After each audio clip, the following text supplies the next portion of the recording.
¿Qué amigos? Bienvenidos a 2.5 Gasteiz. Esto es VTV, su televisión, su casa, su espacio local a través de, pues de la televisión, de la pequeña pantalla. La única televisión local en la que, pues intentamos acercar, siempre les digo, es mi mensaje y no me cansa de decirlo nunca, lo más cercano a lo que sucede alrededor nuestro, pero a través de la televisión.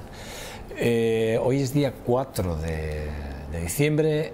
Y ayer a las 12 de la noche, pues ya saben que arrancaba la campaña electoral durante 2 semanas. Vamos a escuchar a los políticos contarnos muchas cosas, muchos deseos y muchas buenas intenciones. Probablemente no voy a poner en duda que nos quieren engañar, no lo voy a poner, quiero decir, no creo que nos quieran engañar, pero sí que es verdad que, una cosa es lo que nos dicen y otra cosa es lo que luego hacen o pueden hacer, porque sí que es verdad que a veces no siempre uno puede hacer lo que promete o quiere, pues porque uno juega con otros factores, ¿no? Pero sí que es verdad que deberían de alguna forma, cuando menos, si no pueden hacer, o en el momento que no pueden hacer, por lo menos dar una explicación coherente y no engañar, no evidentemente. Pero este es el caso es que desde ayer a las 12 de la noche hasta el próximo día 20, día 19, que es el día de la reflexión, lo único que vamos a escuchar en nuestros medios de comunicación, en este solo va a haber un debate, y ya les digo desde ahora que será el próximo 17, en el que podrán ver ese debate, y solo habrá un debate. Aquí en esta televisión solo vamos a hacer un debate, y créanme que igual es un poco incoherente las decisiones de este presentador, humilde presentador, y es porque creo que el Congreso de los Diputados es realmente donde nos jugamos los cuartos. El Senado, mi criterio es que el Senado es una institución que la capacidad que tiene de decisión simplemente es la que es, está al debate, de hecho, o se está cuestionando, ¿no? La legitimidad no la legitimidad, sino la forma de funcionar o para lo que sirve el Senado, que sí que, por ejemplo, hay una propuesta de que sea la Cámara Territorial del país, donde todas las autonomías tengan esa Cámara de decisión, que sería, formalmente, para lo que está pasando en Cataluña estaría muy bien este tipo de cámaras ahora mismo. El caso es que, repito, hasta el próximo día 19, campaña electoral. Aquí solo haremos un espacio político, por aquí no va a pasar ninguno de los políticos candidatos ni al Senado ni al Congreso, haremos un solo debate, solo y exclusivamente un debate para centrar principalmente los temas, evidentemente también los nacionales, pero los que atañen al País Vasco y principalmente a Álava, los que nos van a representar, cómo van a defender las necesidades o los requerimientos económicos y sociales de nuestra provincia, y a partir de ahí cada uno que cuando vaya a Madrid que le diga a su partido que viene representando a Álava y que quiere representar, o por ejemplo, pongo un caso que está encima de la mesa y que ayer enfadaba mucho al diputado general de Álava, a Ramiro González, Garoña, es un ejemplo. El caso es que esto es así. 4 de diciembre, viernes, nosotros hoy cerramos persianas y hasta el miércoles que viene nos dejamos 4 días, con el permiso de ustedes, 4 días de relax y de tranquilidad. Y queremos hacerlo a lo grande. Y créanme, queremos hacerlo a lo grande. Ya saben que en este espacio del 2.5 Gasteiz la cultura tiene un peso importante. Y de hecho tenemos nuestro espacio de literatura todos los martes con Roberto Lastre, que por cierto, este martes, si no lo han podido ver, yo les aconsejo que vean el programa, porque dio clases magistrales de escritura creativa y analizó 2 libros de 2 importantes escritores de máxima tirada actualmente, y corrigió los errores, o por lo menos puso en manifiesto los errores que se cometen semáticamente en los libros, y cómo dos autores de máxima tirada pues cometen errores de forma constante en sus libros. Pero él lo puede hacer. Yo, por ejemplo, no sé si me atrevería a hacerlo, sería muy atrevido. Pero vamos a hablar de literatura, y créanme, lo vamos a hacer con una persona que ya estuvo en esta casa, porque si tiene algo Chema Sandoval Oribe, es que es un performance en toda regla, si me lo permites. En toda regla. Cine, literatura, teatro, doblaje, librero, un montón de actividad, y siempre alrededor de la cultura como eje principal. Por eso soy pobre. Es que es verdad, la cultura, es que el que es rico en cultura es por causas. Y encima estamos en un país que, como ama tanto la cultura, pues amarla igual la ama, pero ayudarla no la ayuda. La maltrata. Chema, que me decía, no sé si lo puedo decir ahora, igual... Tú dices lo que quieras, o sea, luego te puedo decir yo, ¡miente! No creo que me diga eso porque sé que es muy correcto, pero sí que es verdad que de alguna forma Chema Sandoval me decía que tiene un proyecto para la televisión, así como con ganas de volver a me quedé con ganas, o sea, bueno, y si puede ser aquí en este canal, pues encantado, o sea, tú lo mismo que Ramón, pues sois especiales y os quiero mucho. Muchas gracias, ya sabes que es recíproco esto. Sí, siempre se dice esas cosas, luego puede ser mentira, no. Siempre se dice, ¡ay, qué majo eres! No, en este caso es cierto. Yo también le sigo, él me ha dicho antes, a micrófono cerrado, que me seguía en Facebook, y yo también le sigo porque es muy interesante lo que hace y lo que dice. Te voy a decir una cosa, hasta el punto que me acuerdo unas fotos subidas un poco de tono, sí. En algunas playas. Ah, sí, es muy fuerte. Que las vi y dije, fíjate, tío, y Chema, sí, que me sonrojan estas fotos. Pero luego, claro, ya leyéndote un poco, efectivamente, bueno, esa parte de la libertad a la que tú siempre proclamas en tus textos, en tus formas de hablar, expresarte, pues hombre, pues sí, efectivamente. ¿No? Tiene sentido, ¿por qué no? Tiene cierto sentido. ¿Por qué no? Y además el autor, el propio autor y el propio personaje, es decir, permiten que esto sea así, es perfecto, ¿no? O sea, que luego vamos a hablar, si quieres, de Guida Wegener, que ya sabes que ha hecho unos dibujos y hay unos trazos muy maravillosos sobre la mujer, porque vamos a hablar de Elvira, evidentemente vamos a hablar de la mujer en este libro tuyo. Bueno, estamos en un país de mujeres. Correcto. El matriarcado sigue existiendo, por mucho que los hombres digamos que no, y me parece genial, o sea, que sigue existiendo. Las mujeres son fantásticas. Pues, bueno, ya sabes que hizo unos dibujos, en su día fue un escándalo por el tema de la transversalidad de la parte homosexual de la mujer, y bueno, fue muy, y sin embargo es exquisito, maravilloso, y además se puede ver el pasar del tiempo a través de la homosexualidad de la mujer, ¿no? Y es increíble. Bueno, vamos a hablar primero de Elvira, pero ¿por qué? Porque en una semana, en menos de una semana, probablemente estemos presentando ya tu segundo libro de esta trilogía maravillosa, en la cual, bueno... ya sabes que tiene nombre de casas, cada una representa una casa. Yo, lo podrías decir tú, pero si me dejas lo voy a decir yo. Mira, la primera que ha sido Elvira, Una extraña pasión, la casa de las jaquecas. La segunda, que es Ramajani, que es la casa de los vientos, que es la que vas a presentar dentro de una semana más o menos, y luego una tercera que es Silencio culpable, la casa de los robles. Esas son las tres casas, la trilogía. Las tres casas. Bueno, lo primero, si me lo permites, ¿por qué? Ayer tengo un amigo que te conoce y me preguntaba y me decía, ¿pero Chema? Oye, ¿pero desde cuándo escribe Chema? Y le digo, escrito de toda la vida, pero bueno. Bueno, pero es verdad que me lo preguntaba y yo le decía, pues hombre, yo reconozco que hay textos de Chema que sí que he leído, me han llegado alguna vez, o sea, es verdad, pero como escritor, o sea, decir, bueno, publico mi novela, me presento, tal, es verdad que yo tampoco lo conocía, Chema. Bueno, la verdad es que si me quieres preguntar cuándo empecé la inquietud por la escritura. Mira, hay una cosa muy curiosa y puede parecer pedante, pero es así. Yo cuando tenía 10 años escribí mi primera novela. Y una novela de entonces 200 páginas, o sea, para que te hagas idea, y además con un título muy altisonante, que era El crepúsculo de los dioses, basado en la ópera de Wagner. ¿Por qué? Porque yo tenía un abuelo muy especial, un abuelo que aparece en Elvira, y que era un personaje muy culto, y que, como era su primer nieto, decidió que tenía que ser especial. Y yo creo que él sabía que iba a morir joven, relativamente joven, ¿no? Y digamos que me enseñó primeramente a leer.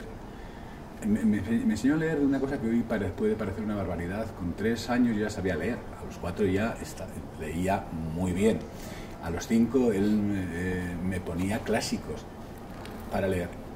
Y luego me enseñó también no solamente a leer, sino a escuchar música clásica. O sea, en casa de mis abuelos siempre se oía música clásica, en un gramófono, y el disco de Pizarra de toda la vida. Sí, y no sé por qué, la voz de su amo, y no sé por qué a mí me encantaba Wagner, quizá porque era muy grandilocuente, etcétera, ¿no? El Requiem de Wagner y lógicamente, además, estamos en una época quizá política en el que Wagner, como era muy apreciado en la España de los años 60, porque, pues hombre, éramos muy cercanos en este país, en aquella época, a Alemania, ¿no? Y como sabía la historia de lo que trataba el crepúsculo de los dioses, pues lo traspasé a una familia. Lo mío siempre ha sido la familia, era una familia llena de problemas, y además me metía en unos berenjenales que como niño no sabía resolver. Pero bueno, ahí está la novela, que hace relativamente poco, pues revolviendo, dije, ¿esto? Y dije, o sea, bueno, tuve la capacidad de conseguir hacer una historia de 200 páginas, mala, lógicamente, pero bueno, que se veía que me podía... ¿Reescribirla no te planteas?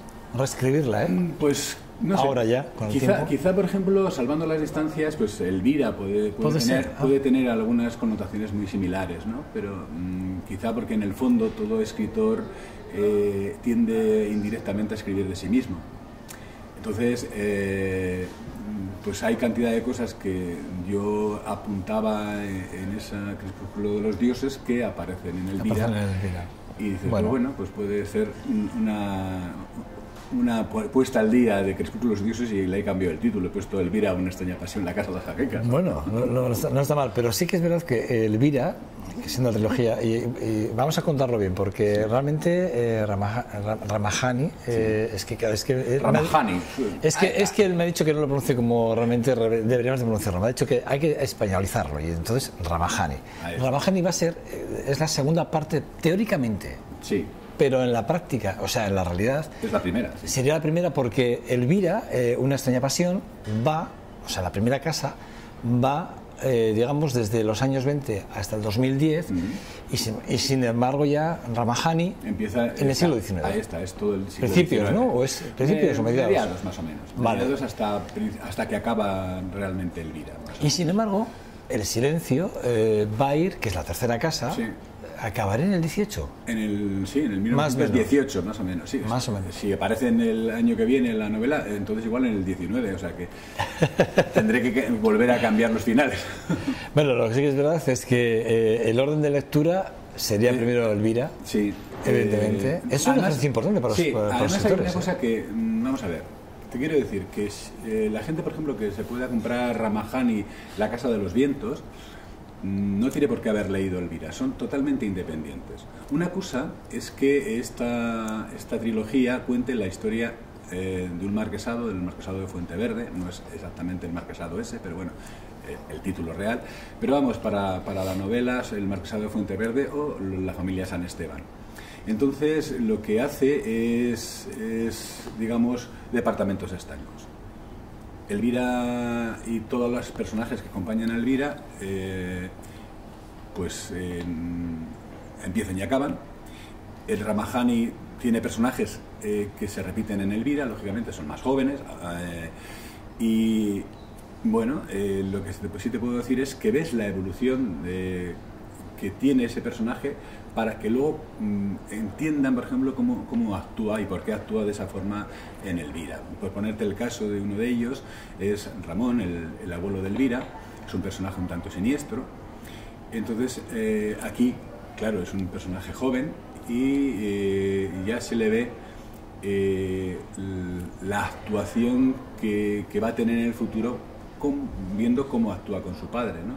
Su padre, Ramiro de San Esteban, el sexto marqués de Fuenteverde, es una buena persona, es una persona muy brillante, es una persona que ha hecho muchas cosas, que ha vivido mucho, que ha recorrido todo el mundo varias veces, que ha conocido los personajes más importantes del siglo XIX, se ha codeado con ellos, les ha querido, y entonces, digamos, que le ha puesto, entre comillas, parece ser el listón muy alto a Ramón, y Ramón le tiene una tirria bastante importante, y de hecho, o sea, quiere cargárselo. No cuento lo que hace, pero porque adelanto muchas cosas de Ramajani, pero se lo quiere cargar. Le odia realmente a su padre. Quizá porque él, en Elvira se ve, no es un personaje gris, es un personaje malo, pero no es gris, pero digamos que la personalidad que tiene Ramiro de San Esteban en Ramajani es tan brillante, y además, como no se las va dando de nada, siempre él tiene la sensación de que es un torpe. Entonces, realmente gusta mucho a todo el mundo. Gusta lo mismo digamos, a las altas esferas, a las testas coronadas, que gusta mucho a la gente vulgar, ¿no? Entonces, esa sensación de llegar a todo el mundo, Ramón no lo soporta. Es una cosa curiosa porque, claro, es lo que decía, ¿no? En el fondo, Elvira, que en la teoría debería haber sido la segunda parte, siendo la primera, te obliga, ¿no? Al autor lo obliga a hacer una retrospectiva de los personajes para visualizar. Claro, tú aquí ya dejas parte de la impronta personal de cada uno de los personajes que se cruzan de forma transversal, cuando son dos historias diferenciadas, y tú decías, se puede leer Elvira y luego se puede leer Ramajani, se puede leer perfectamente. Te enteras perfectamente de por qué actúan los personajes, aunque no hayas leído el... Eso es muy importante. Pero fíjate tú, pero sí que es verdad que te obliga a hacer una retrospectiva y a pensar en el personaje y tirar hacia atrás y colocarlos en las escenas y a los personajes en épocas muy diferentes. ¿Eso ha sido difícil? ¿O puede ser difícil? ¿Cómo lo encajas? ¿O cómo se hace? Es complicado sobre todo porque tienes una idea muy clara de cómo son tus personajes en Elvira, y tú crees que, entre comillas, y me va a dar un poco el bote y dice, bueno, los he redondeado, ¿no? Pero cuando decides escribir Ramajani, dices, tengo que dar otra visión más de estos personajes y que aparezcan más frescos todavía que en Elvira. Quizá porque digamos, en el caso, por el mismo que hay más, entonces, pero vamos, ya que hemos hablado de Ramón, Ramón en Elvira ya es un malo consumado. O sea, ya en Elvira es muy malo. Tú ya tiras para atrás la retrospectiva de Ramón, es que, bueno... Pero, por ejemplo, es un personaje también un tanto especial. Elvira no llega a saber, hasta más de la mitad de la novela, que su abuelo es malo. O sea, Elvira está convencida de que su abuelo es una maravilla. De hecho, por ejemplo, si Elvira llega a querer a su abuelo, que no se hablaba con la familia, digamos, su madre y ella no se hablaban con el abuelo, por una actuación, porque intenta salvar a su padre de que están en el principio de la guerra civil, no se lo carguen los nacionales, le admira a su abuelo, ha conseguido salvar a su padre de que lo fusilen. Entonces, aparte de eso, su abuelo es un personaje tan elegante, tan culto, que ella se enamora de su abuelo, le llama más la atención ya que ni siquiera su padre ni su madre. O sea, su abuelo empieza durante mucho tiempo, es el centro de su vida, ¿no? Y en cambio, por ejemplo, aquí en Ramajani, siendo, como te digo, un personaje joven, empieza siendo un envidioso compulsivo y con unas ganas de ser marqués, de ser el séptimo marqués, y no sabe cómo quitarse a su padre del medio. Entonces, lo más curioso del caso es cómo es, en este caso, Ramiro. Ramiro es un personaje que está en los últimos 5 años de su vida. Eso tiene que ver por unas predicciones que le van haciendo durante toda la novela. Aparecen personajes un tanto extraños, un tanto esotéricos, que le van dando pautas de lo que le va a pasar, ¿no? Hay un momento que Rasputín, que es amigo personal suyo, le dice, yo voy a morir y mi Dios no sé dónde me llevará, pero lo que sí que sé es que tendrá que ver con los páramos de mi querida Rusia.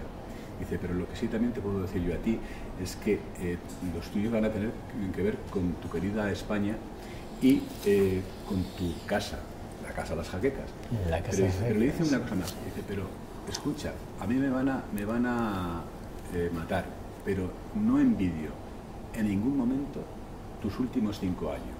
Quiere decir que los últimos 5 años de Ramiro es un verdadero infierno. ¿Por qué? Y os puedo contar, no descubro nada. No descubras, es decir, se sabe a la tercera o cuarta página, Ramiro de San Esteban en Ramajani es un personaje que ha tenido una embolia, hoy lo pondríamos esa palabra, entonces es un vegetal.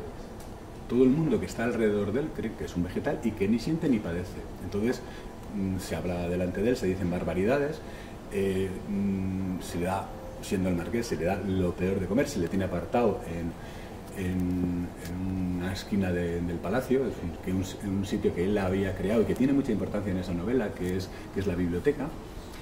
Entonces lo que nadie sabe es que él vive. No solamente oye, sino que se da cuenta de todo. Lo único que es que no se puede mover y que ni siquiera puede cerrar los ojos.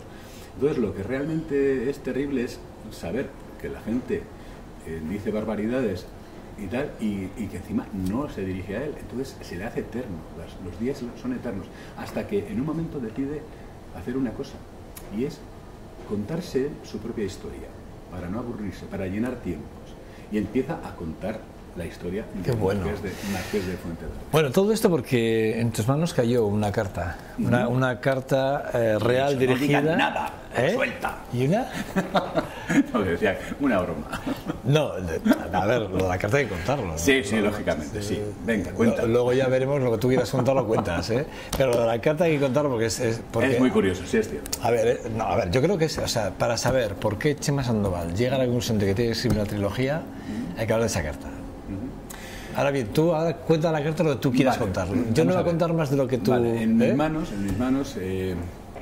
hace años apareció, bueno, hace bastantes años apareció una carta real de la exreina Isabel II, que vive en París, y le escribe una carta a un antiguo amigo, entre comillas, diciéndole que le echa de menos, que ha sido una de las personas que más ha querido y que le agradece infinitamente todo lo que intentó porque ella no perdiera el trono.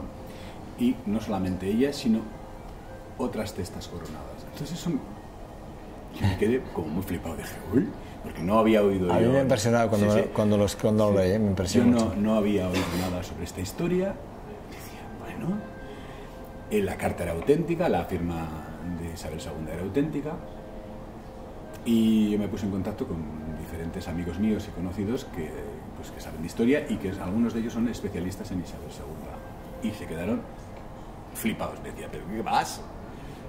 ¿Te lo estás inventando? Y digo, oye, mira, aquí está la carta, que por cierto, esa carta ya no la tengo, la vendí, muy bien vendida en su momento, y entonces todo el mundo decía, bueno, ¿y de qué va esto? Pues mira, si no sabéis vosotros, yo tampoco. Entonces dije, date, si nadie sabe de qué va, y esta es reina, está insinuando cosas, qué maravilla para escribir una novela, y no solamente una novela, sino como escritor tener la capacidad de que se me vaya un poco la olla, de meter cantidad de cosas que nadie me puede desmentir porque nadie lo sabe. Entonces, lo que sí que todo el mundo sabe, que es el siglo XIX fue un siglo muy convulso, muchas coronas perdieron la cabeza, o sea, no les cortaron la cabeza, sino perdieron el trono, no solamente Isabel II, también la emperatriz Eugenia de Montijo perdió el trono, Carlota, emperatriz de México, también perdió el trono, el Imperio Austrohúngaro años más tarde, por toda esta revolución, o sea, pierde también. Lo que sí que es verdad es que hay una parte histórica muy importante, una carga histórica muy importante en las dos novelas, tanto en Elvira como en Ramajani. Y no es una novela histórica, curiosamente, o no solamente es una novela pero bueno, histórica. sí que es verdad que sitúa a los personajes en un momento muy concreto de la historia que tú narras, fiel reflejo de lo que ha sucedido en la historia, ¿no? Entonces eso te da una capacidad de decir, bueno, eso puede ser el nexo de unión de la carta, o sea, Isabel II, Isabel de Baviera, Victoria de Windsor o la emperatriz Eugenia de Montijo, reina de Francia. Fíjate, hablas de la situación en Madrid, Londres, Viena o París. Claro. Es que son lugares en los que aparece y en lugares en los que se mueve Ramiro de San Esteban. Ramiro de San Esteban hay un momento en que decide abandonar Madrid, está en Madrid por orden de su padre, y le pide, no voy a contar por qué, le pide a Serrano, que es amigo de su padre, que a ver si le puede conseguir algo, y vamos, digamos, la reina le manda un encargo de que tiene que llevar unas cartas privadas a Victoria de Windsor, la reina Victoria de Inglaterra. Entonces las lleva y digamos que por azares de la historia se mete en una vorágine que no esperaba meterse, porque él siempre dice que es un noble, pero de pueblo, o sea, que es una persona muy normal y que las intrigas de la corte es que le aburren, no le gustan y se siente a disgusto. Y se mete en la mayor intriga del mundo sin saberlo y además sin comerlo. Entonces realmente pero vamos, impresionante ver cómo se mueve este hombre entre grandes personajes del 19, y no solamente no queda desvirtuado, al revés, sale muy fortalecido. Entonces, además, sobre todo, ya como autor, me dio la idea de utilizar un malo genérico, que son los Illuminati.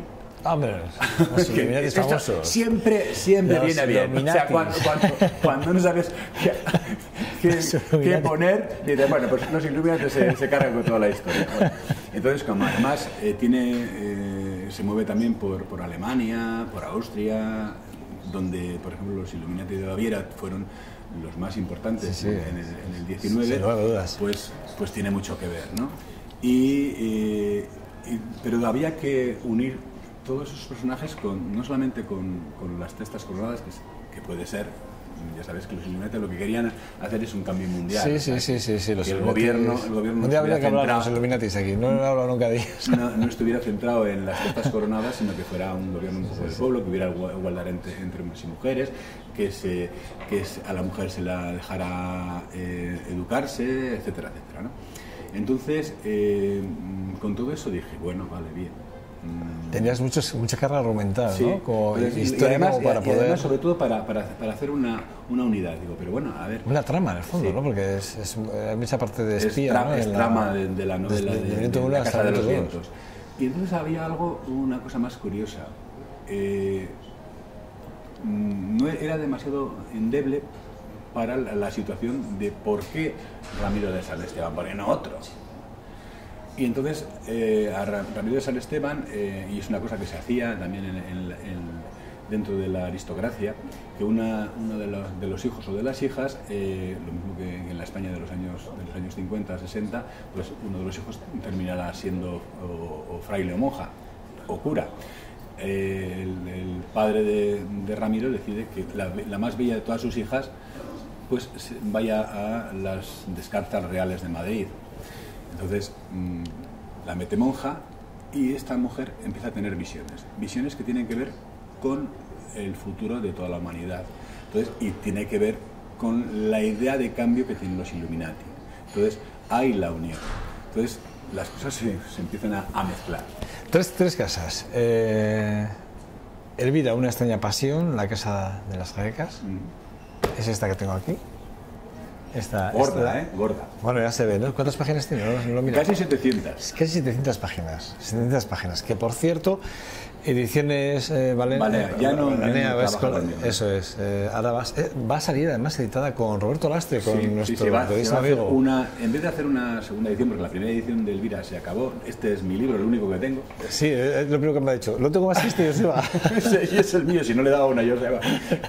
Entonces, lo que sí que va a hacer, lo que sí va a hacer activo, le gustó tanto también Elvira, que me dijo, mira, vamos a sacar ya Ramajani, pero luego cuando la gente haya comprado Ramajani y haya cantidad de gente que no haya leído Elvira, pues volvemos a sacar Elvira. Reeditamos, pero ya no como una segunda edición, sino porque yo tenía algunas cosas que meter en esta Elvira que no se habían metido. Reescribimos Elvira, algo más Elvira, una extraña pasión. Y algunas erratas que hay, y algún problema además muy curioso, o sea, que yo cuento una cosa que no es verdad, y es lo siguiente. Cuando yo estaba escribiendo Elvira, pues yo me intenté enterar, sobre todo estamos en la guerra civil, de todo qué pasaba en la guerra civil. Y una de las cosas que quería saber era los armamentos que utilizaban los diferentes mandos y o sea, el ejército español, el ejército republicano y en este caso que tiene algo que ver la Benemérita, ¿no? La Guardia Civil. Entonces yo le pregunté a un teniente de la Guardia Civil, le digo, oye, en la guerra, que además era un especialista en guerra, digo, en la guerra civil, ¿qué armas utilizaba la Benemérita cuando iba por ahí? Dice, el Feldman. Digo, sí, como cuando estábamos haciendo la mili. Y me dice, sí. Pues yo me fié de él, ¿no? Y yo puse que utilizaban el Feldman.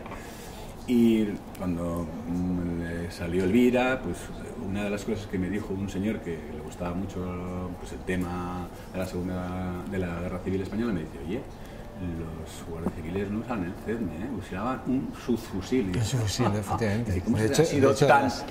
Sí, en las películas de la Segunda Guerra Mundial, que yo he visto varias, sí. Yo recuerdo la de Requiem por un campesino español, la versión que se hizo aquí en España, porque hay dos versiones. Lo que hay es un subfusil de carga única, además creo que era de carga única o de carga de balas muy cortas, pero era subfusil, sí, correcto. Claro, entonces, pero uno se fía de lo que le dice. Sí, siempre. Digo, bueno, si viene alguien que sabe, que entiende, te fías de él. Y lógicamente, pues lo tengo que cambiar. Y en la nueva edición de Elvira, que sale con arte activo, pues haremos eso, cambiar esto y meteremos alguna cosa más que se quedó en el tintero. Y además, conociendo a Roberto Laste, con los gente que es Roberto Laste, que haya dicho y además que haya visto Elvira y que haya dicho que le gusta y que la quiere tener dentro de su editorial, me parece muy importante, porque Roberto Laste, precisamente, si es algo, es un gran editor. Sí, es una persona, además es no solamente un gran editor, es un gran escritor y sobre todo una persona muy instruida.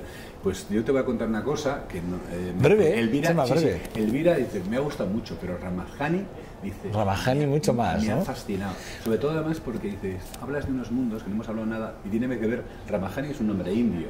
Te iba a preguntar. Y tiene que ver con la India también.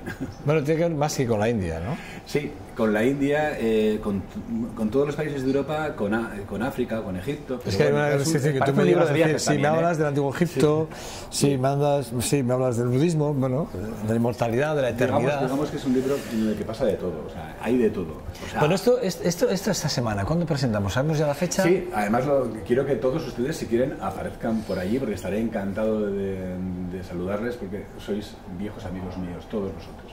Entonces es el día 14, lunes, a las 7:30 en la Casa de Cultura. Lunes. El siguiente lunes. El día 14, lunes, a las 7:30 en la Casa de Cultura, la que está al lado de... En Gazaldecoa. Sí, pero bueno, la que está al lado de la Florida, donde está ahora, así aprovechan, me vienen a ver a mí y de hecho pasan y ven el Belén. Bueno, el día 14, 7 de la tarde. 7:30. 7:30 de la tarde. Además, una cosa, no voy a decir quién, marca tú, me están diciendo que uno no veía su cámara, va mirando a otra, pero eso pasa porque aquí no tenéis lucecica. Vale. Entonces, lo dicho, que tengo una cosa también que contaros muy breve, y es que un gran amigo de todos ustedes va a presentar conmigo el libro, y aparte de Roberto, o sea que hay pequeñas sorpresas en esa presentación, o sea, de verdad. No se puede desvelar el nombre ni no.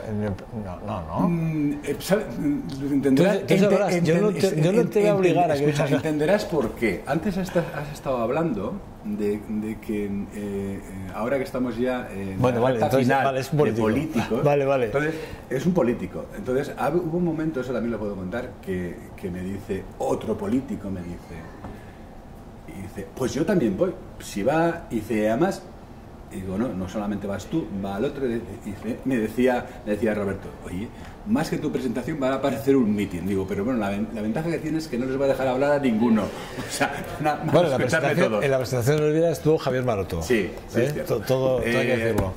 Javier Maroto, porque son amigos personales míos. Correcto, de hecho, por ejemplo, correcto. Una cosa que sí que es cierto, e intenté que él lo hiciera, era a Alfonso Alonso, que es amigo también personal mío, que estuviera en la presentación, porque hay una cosa, aparte de su ideología política que no tiene nada que ver con la mía, pero ante todo es una persona que tiene una cosa muy, muy importante, es, o sea, una persona muy muy culta, le gusta mucho leer y lógicamente sabe mogollón del siglo XIX. Entonces por eso me interesaba, pero ya me ha dicho que ese día, pues como es ministro también, no puede estar, no puede. Mandan por ahí a esos mundos de Dios. Bueno, Ramajani, La Casa de los Vientos será presentado el próximo día 14 a las 7:30 en Ignacio el de Cuba, la antigua biblioteca, la biblioteca de toda la vida, que ustedes conocen, que está en la Florida. 7:30 de la tarde, el próximo día 14. Nosotros no estamos el próximo día 14, que ya tendremos la portada del libro, volvemos a recordárselo para que yo les mandaré el libro para que la vean y la pongan. Así pues no ponen Elvira, ni pongo yo esto, que es aquí. El manuscrito que él hecho.